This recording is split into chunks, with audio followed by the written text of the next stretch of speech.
Good day and welcome to the Revolution podcast. Such a privilege for me to have one of my colleagues here, Naledi Lehoko.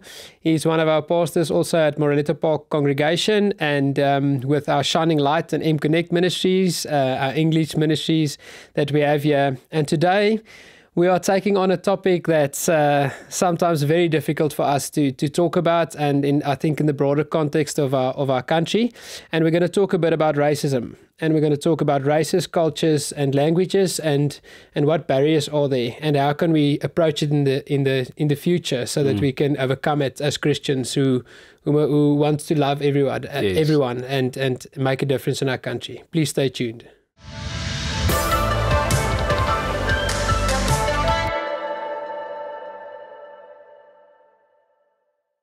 Naledi, so thank you for being here. It's a privilege for me. You are a holy man. You are our holy colleague. It's great for us to have you here. Thank you. And I think to start off with, I work with the youth ministry, and you also have a lot of youth in your parts of the congregation. And some of the youth asked me recently, but why didn't God just create different colors of people with the same language? Because isn't it the language that stands in our way and that brings racism to the forefront? And obviously it was someone that's a bit younger.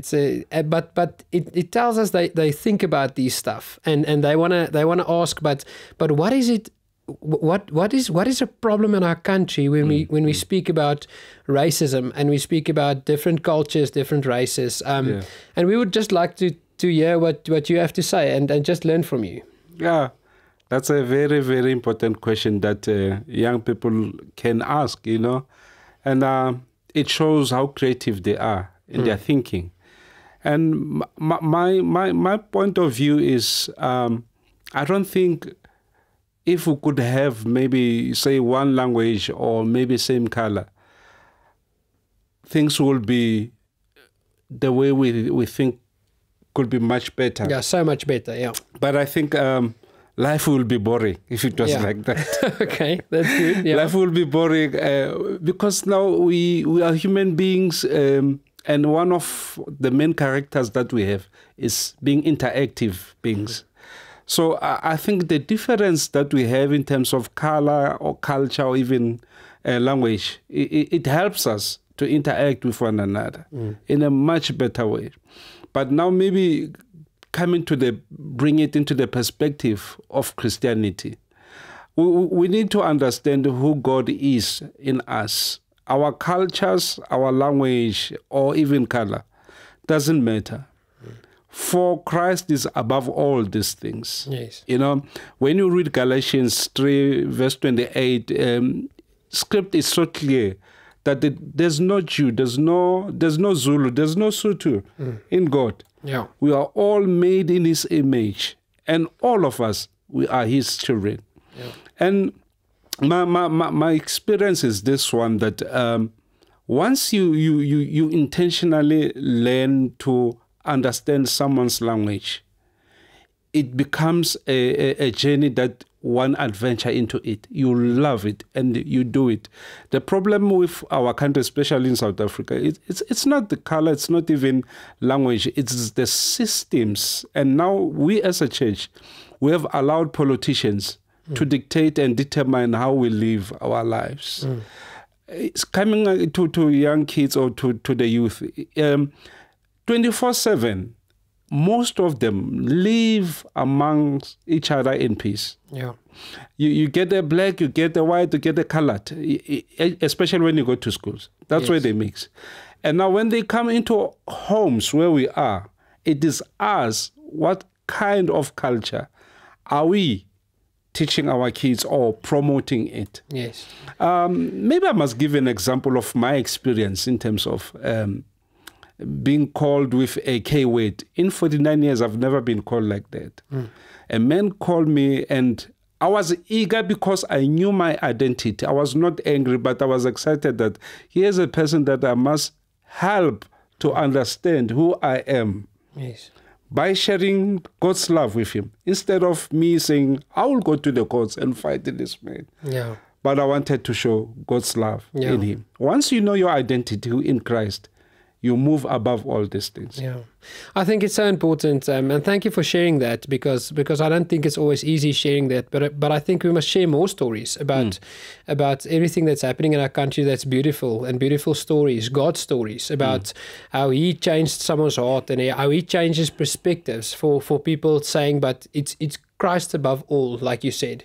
It doesn't matter about culture or color or everything. And I think the church has to model that in society. But like you said, I also think parents in homes must model that. Yes. Because they have this, like you said, in school, it's one thing, but when they go home, there's a different thing being taught, or how the parents speak to each other, or some of the pre-set up ideas they have from their parents that's been brought down to them, and now going down to their parents. And I think we have an enormous role as a church to show people and to learn to people that if you are in Christ, there's nothing to be afraid of to learn someone else's culture. There's nothing to be afraid of to ask questions about. Yes, we are different in cultures. We don't see things the same all the time. Yes. Because I think for a lot of people, they will also say, yeah, I know, I don't care about the color, I don't care about the language, but our cultures are too different for us to actually engage with each other, which is just not true. Because if you get to know someone's culture, like you said, it's a journey of excitement. Yes. Where you can learn something new about other people that God also made, that he's very in love with, that He also sent His Son to come and die for them on the cross. And I think we have such a big responsibility to bring that as a church, to change people's hearts and perspectives and bring them closer to each other. Are there any other ways you think we can do that? Any other practical ideas? Exactly. I just want to give you one of the funny, exciting example.